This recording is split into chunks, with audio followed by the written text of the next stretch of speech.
Crystal Palace at the weekend. This is must-win football now after a few results where we didn't get enough points. Mac, do you agree? And last time at Crystal Palace, we got a 2-1 win. We sort of snuck it at the end. Can we do that this time? Should we hope for better?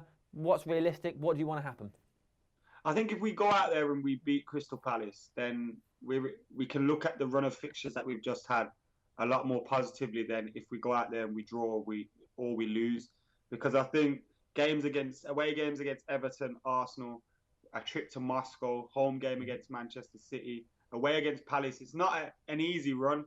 But if then we can get, 2 wins, 2 draws, and obviously that disappointing defeat against Arsenal still there, but 2 wins and 2 draws from them games wouldn't be too bad. So we need to win it though.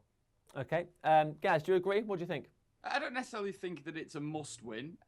Obviously, like Adam says, if we were to win it, then we can look back at the past few games a lot happier. But it would lay down a marker, I think, if we were to win a game like this, because everyone knows it's a tough place to go. It's one of the ones that all the top teams dread going to. It is now up there with the likes of Everton and stuff like that. But we went to Everton, got the win there. Obviously, I think we can win. But I think that more importantly, and I don't want to sound negative and I don't want to sound like David Moyes too much, more importantly, to not lose this game would mean a lot. It would do us a lot more harm if we were to lose it than good if we were to win it, if that makes any sense. Nope. Squawker Dave, what do you think? Well, I think it's the positive things we've got to take from it is that we've played 4 of the top 6 already this year. So we've picked up some decent results there. So I think we've got to keep that momentum going on.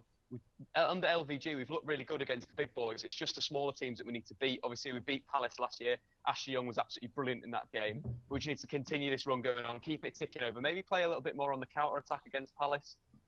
Change our style up like we did against Everton. Hit them on the break, and the jobs are good, and we'll pick up the 3 points. All right, now let's move this on slightly.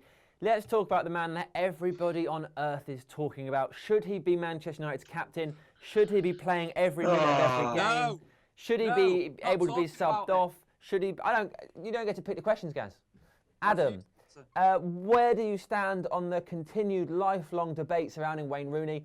Do you think he should have a captain's privilege? That means he starts every game and plays 90 minutes every time, regardless of form. Do you think his form isn't that bad? Give us some opinions. We've done a video on this, and I've done a few on this, and it's kind of boring. So I'll just keep it short now, because I'm sick of talking about Wayne Rooney. People always say to me I'm getting on Wayne Rooney's back when I'm genuinely not. I have been in support of Wayne Rooney throughout the season, thinking that it'll come good. But leaving the game against Manchester City now, it's got to a point where I feel if we didn't play Wayne Rooney, we could have won that game. And when that starts happening, you need to drop the player. Whether he's captain or not, you need to drop him. Now, I think he deserves the armband, but he doesn't deserve the privileges that come with it, which is starting every single week, regardless of form. His form is poor, and I think because of that, he needs to be dropped or rested, whatever you want to call it. He needs to be on the bench next game. And maybe that will be the best thing for Wayne Rooney, because a Wayne Rooney with that fire in his belly, with something to prove, is always a better Wayne Rooney. Okay, Gaz, what do you think?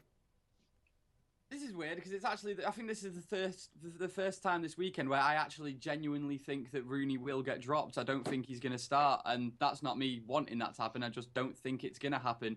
And, I've said in the past as well that I actually, I think that he should be on the bench as well. We did a video on it where I said keep him on the bench for 70 minutes, then bring him on. And hopefully he's got that, sort of frustration in a way that he's even been put on the bench. So hopefully he can, but, I've said all I can say about Wayne Rooney, and all that's left to say is for me to say that I do think, I know I've just said the words. All I can say is all that's left to say. I think it's the beginning of the end. I do think it's the beginning of the end, and it's such a shame. But I do think that kind of talk's a bit premature. I know he's been on a decline for it seems a while now. And we'll never see the best Wayne Rooney again. That Wayne Rooney that we know and love. We won't see that player ever again.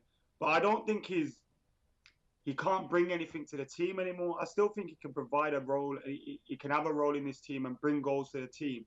But I think right now he's just not good enough. Okay. Squawker Dave, I'm assuming you got some stats. Well, first, let's go personal. I think Wayne Rooney's too comfortable right now. He's he's collecting £300,000 a week. He's captain of Man United. He's England's, leading scorer. He's nearly going to be top Premier League goal scorer of all time. I think he needs to be pushed out of his comfort zone. He needs to be dropped. He just needs to sort of recalculate what he wants to do at Man United. I feel like he needs a new challenge, whether that's at the club or not at the club. I feel that that's right for Wayne Rooney. But for Man United, his form isn't good enough against Man City. He was pretty poor. 55% of his passes were complete, which is a terrible record for any professional footballer to have. And the issue with that is the ball isn't in the correct area. So if it goes out from the back to Wayne Rooney, we're not having the ball in the final third, and that's the problem. It's just coming back to the defence, and we're seeing this laboured style where the ball's going left to right, left to right, left to right. Bastian Schweinsteiger gets it, gives it to the fullback, gets it back. We need to see the ball sticking up front, and I think that's why Rooney has got to be dropped. You know, Chris Smalling can step up. He can be captain for a little bit. It'll be brilliant experience for him. With Bastian in there, just, give him a little bit of a nudge if he needs it. I think that'll do. I think that also what it is with Rooney is we're sort of looking at what he used to be like. I think that maybe we should just completely forget about the old Wayne Rooney and how to get him back, because I don't think we're going to get him back. I think we should just look at what he actually is as a player. Now, I know that he's on 300 grand a week. He's our highest earner and all that. But he's a good squad player. You know, if we had him in the squad and we needed him in certain games, that would be brilliant. But he wouldn't be happy with that, would he? So, maybe it is getting to the end. Okay, right, let's move it on. Dave, would you start him against Crystal Palace? What's your team? So no, I'm dropping Wayne Rooney and putting him on the bench. But anyway, let's go through the team. I'm going to start with David De Gea in goal. Obvious choice, fantastic goalkeeper. Then a back four. I'm going to go Darmian at right back, Jones, Small in the middle, Rojo at left back. I think we need a bit more solidity at the back against Palace. They've got like the likes of Balassi, Zaha, Jason Punchini needs to be picked up, and then if the striker, whoever they're going to play up top as well. I feel that we need to just cover ourselves defensively and then build on that going through the pitch. My midfield is going to be Juan Mata on the right. I'm going to get Schneidlin partnering Ander Herrera in central midfield and Ashley Young on the left.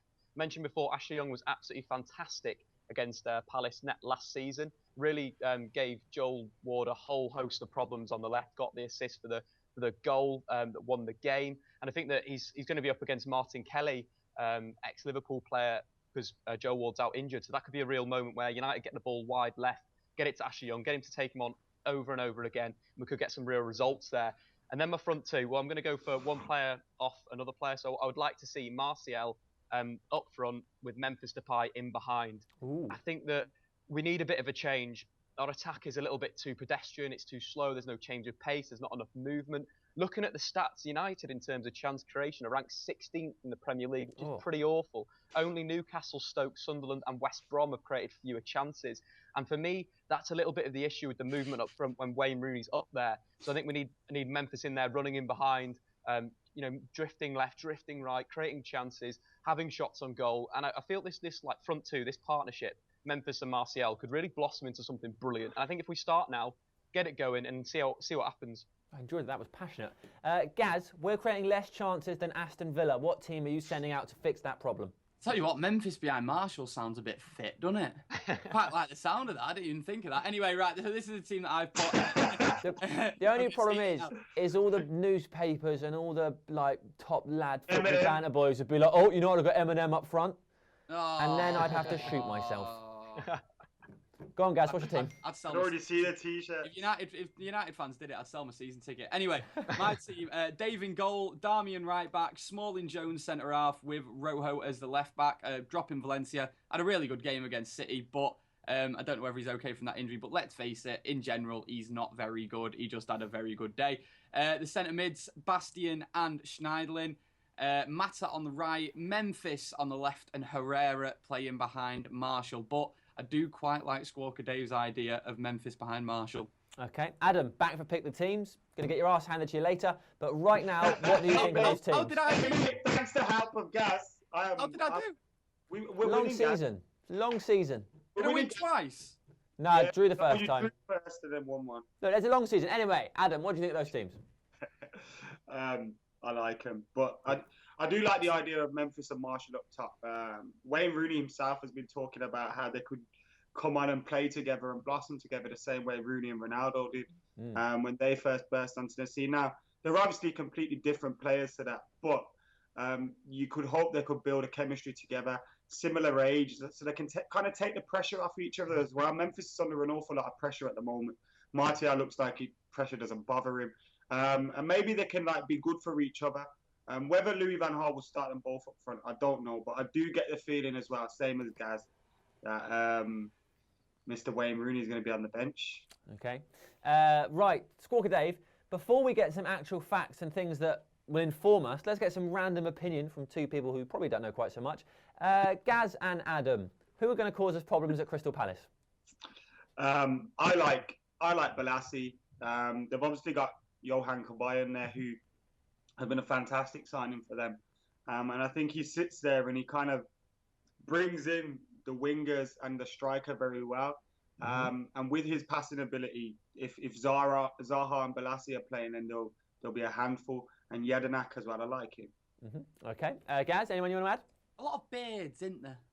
Yeah. Quite a beardy team. The most Yeah, beardy hipster team. team in the Premiership. Balassi, yeah, I'm a bit scared of him. 5-star quality. skills on FIFA, got his own skill move and everything. He's well good. Zaha, mate, if Zaha scores this weekend, I'm kicking off. I'm not going to be happy about that at all. Just because Zaha's a player that when I saw him at United, I didn't even really rate him from the start. And it just seemed like he had a bit of a poor You said attitude. the next Ronaldo, you liar. Did I really? Yes, you did. I know I did. There was a lot of people saying that once. Sorry, swearing. Yes, if Zaha scores, I won't be happy. So I'm just hoping that we can counter that threat, and I think we can. I think that's a good defence that we've got as well lined up, especially. I don't know what Squawker Dave picked, but I think the defence, no matter who we pick, it's going to be a strong team. So I think we'll be okay. Thank you, Gaz. So go on then, Dave. Tell us some facts. So the player, obviously, that's been highlighted in the Premier League is Johan Kabay. Adam mentioned him. He's been brilliant this season, scored 4 goals, got 1 assist. He's won more tackles than any Premier League player. He's ranked second in interceptions. He's really running the show for Palace. He's getting the ball wide, like Adam said, to those creative players to attack. But another player that we've got to look out for is Jason Puncheon, a Premier League player that's been around for a while. But this season, in terms of chance created and completed passes, he's ranked number 1 at Palace. So he's a player we've really got to get close to. Morgan Schneiderlin's going to have to do another job on another creative, sort of a number 10 and a creative midfielder type. But Morgan can do that. He's very comfortable at dealing with players. We've seen Barkley got sort of done by him in the past few weeks. So I think we're happy. There's 2 players there that I think we should be a bit worried for, but it should be okay. All right, Dave, thank you very much. You can go first. Predictions, do it. I think 2-1. I think it's going to be quite tight. Okay. Gaz. 1-0. Adam. Wait, who to? United. Lovely. United, Adam. both United. I'm feeling confident, 3-1 United. Do you know, last week I nearly got it absolutely perfect because I said it'd be a boring game and that Chris Smalling would win it 1-0 from a header, but he hit it. He put it wide. Oh my God! So close to Me and my being like brother a were genius. sat there all game saying, Chris Smalling scored today. Chris Smalling scored today. It looked like it. And he had that turn at the end, didn't he? That heart push wide. So I did get it right. So I don't know why I'm bragging. Go on. Let's swap Smalling and Rooney. I am going for a 3-1 victory to Manchester United. I think it'll be a good one. Guys, thank you very much for joining us on Skype. Everybody else, let us know what you think the score will be. Let us know who you think will play. Let us know what you think about Wayne Rooney. Let us know what you think about how important winning this game is. Dave pointed out we're not making enough chances. Why do you think that is? Write all of your thoughts and more in the comments below. Use it as some sort of online diary to express your soul and share it with the world. And we'll see you next time.